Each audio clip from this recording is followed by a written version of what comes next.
नमस्कार दर्शक बंधु मु डाक्टर मुरलीधर सुतार आपण मानकु एई पवित्र राखी पूर्णमी अवसर रे मो तरफ अनेक अनेक शुभेच्छा शुभकामना अभिनंदन मध्य।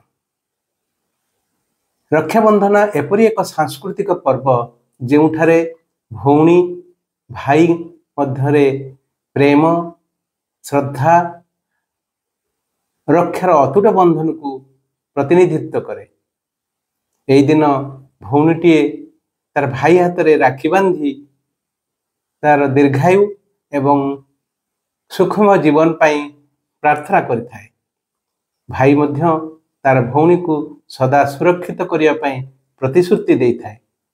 किंतु आज जो आमे रक्षाबंधन दिवस पालन करूछंती आम मन मध्यरे अनेक दुखद प्रश्न उंकी मारुछि।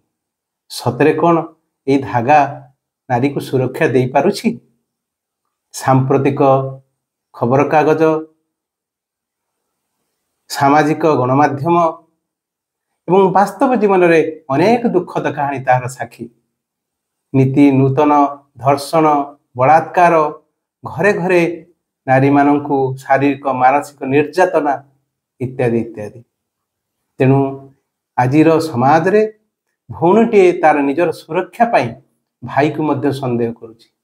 तेणु यहीपरी परिस्थिति रे आमर संस्कृति आमर मानविकता आम पाई आह्वान होइछि। तेणु आजिर समाज रे नारी निर्यातना बढ़ी चली। तार कारण निशार बहुल प्रचार अनैतिक भावरे गणमाध्यम रे नग्नता विभिन्न प्रकार यात्रा टीवी चलचित्र रे आमे एको देखिबा पाउछंती। विशेष करी स्कूल कॉलेज मानक रे नैतिक शिक्षा एवं सचेतनतार अभाव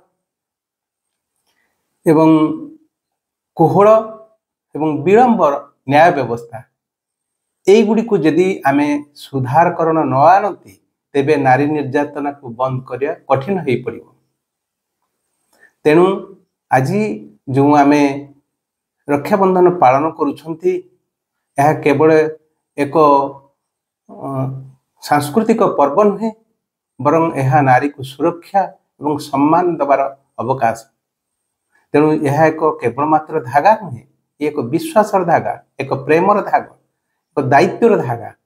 तेणु प्रत्येक जो सांप्रतिक परिस्थिति रे जो आम समाज रे विभिन्न प्रकार पर्वपर्वाणी पालन करुछंती यार निश्चित भाव में विशेषत्व रही, यार मूल्य रही।